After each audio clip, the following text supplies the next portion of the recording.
इस वीडियो में हम क्लास 10th मैथ्स के प्रश्नावली 9.1 का क्वेश्चन नंबर 8 करेंगे। एक पेडिस्टल के शिखर पर एक 1.6 मीटर ऊंची मूर्ति लगी है।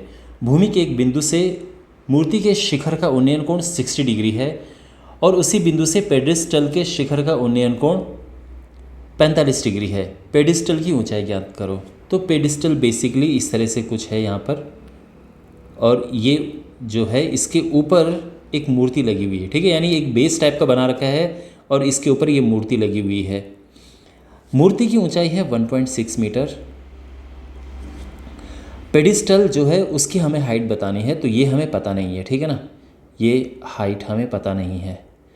अच्छा, एक बिंदु है यहाँ पर, ज़मीन पर एक बिंदु है और इस बिंदु से ये जो पेडिस्टल है इसके बेस और टॉप पे एंगल बन रहे हैं। कितने कितने?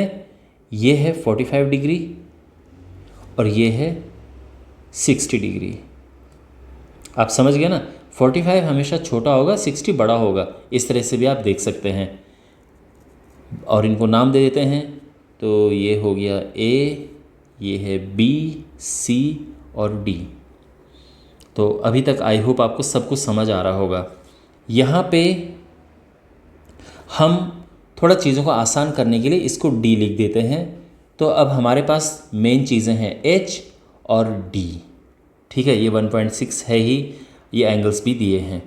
तो अब हम एक एक करके ट्रायंगल्स लेंगे। तो हम यहाँ पर 2 बार ट्रायंगल लेंगे हम।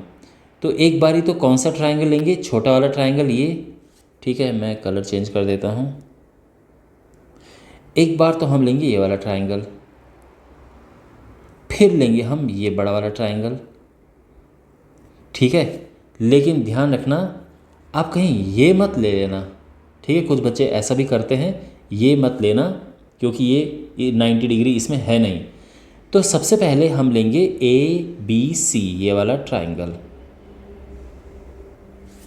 तो ट्रायंगल ए बी सी में, तो यहाँ पर ये 90 डिग्री है। तो आप जानते हैं कि ये एंगल है, तो इसके हिसाब से अगर हम देखें तो ये लंब हो गया और ये आधार हो गया। आप लिखना मत, बस मैं आपके लिए बता रहा हूँ। तो किस में लंब और आधार होते हैं? किस में होते हैं? साइन में होते हैं, टेन में होते हैं, कॉस में होते हैं। किस में? तो आपको होगी सर टेन में दोनों चीज़ें होती हैं। तो यहाँ पर टेन ए आ जाएगा क्या? B C upon A B. Ten A यानी 1045, बी सी एच है और ए बी डी है। 1045 होता है 1 is equal to h upon d. Cross multiply करेंगे तो डी बराबर एच आ जाएगा और ये क्वेश्चन नंबर 1 है। आई थिंक ये, आई होप ये आपको अच्छे समझ आ गया होगा, इसमें कुछ मुश्किल नहीं था। अब हम दूसरा ट्रायंगल लेंगे, ये बड़ा वाला ट्रायंगल, ठीक है।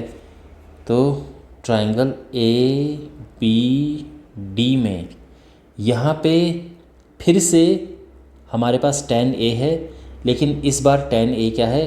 क्योंकि इस बड़े ट्रायंगल की बात हो रही है, तो इसमें लंब ये पूरा है बी डी और आधार ये ए बी है। अच्छा, tan ए यानी tan 60 डिग्री।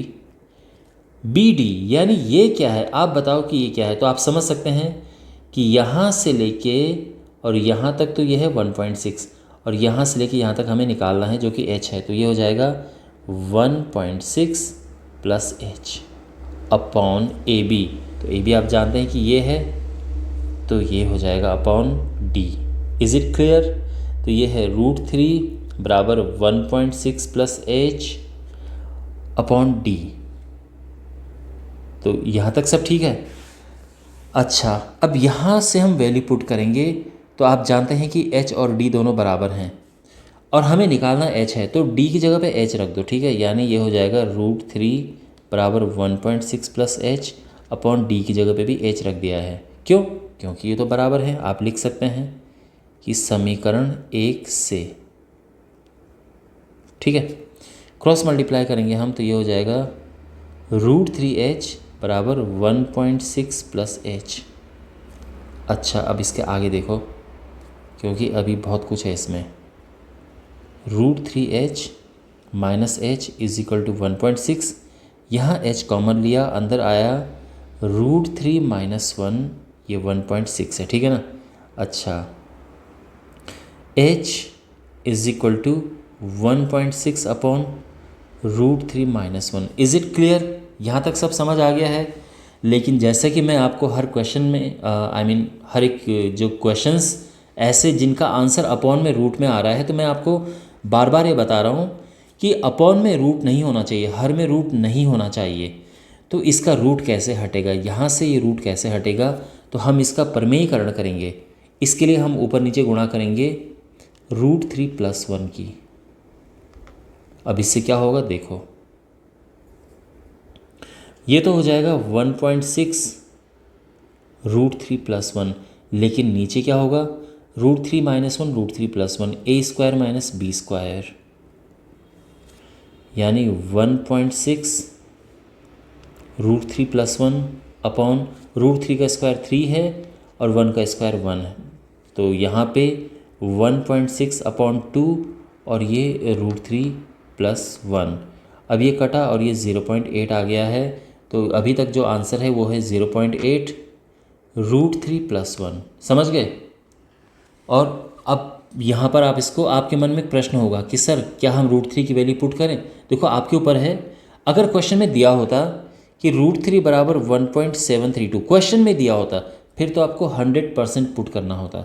लेकिन ये क्वेश्चन में नहीं दिया है, तो आप चाहो तो इसको यहाँ पर छोड़ सकते हो, ये आंसर है, ठीक है ना। और अगर आप चाहो तो पूरी वैल्यू पुट कर सकते हो कि √3 बराबर ये, और इसीलिए इसका आंसर ये होगा। वो भी रॉन्ग नहीं होगा, बट आप यहाँ पे छोड़ सकते हो। तो आई होप आपको ये समझ आ गया होगा। बाकी क्वेश्चंस के सॉल्यूशंस आपको डिस्क्रिप्शन बॉक्स में एक प्लेलिस्ट में मिल जाएंगे, और वहाँ पे आपको बाकी चैप्टर्स की भी प्लेलिस्ट मिल जाएंगी। चैनल को ज़रूर सब्सक्राइब करें। Thanks for watching, take care.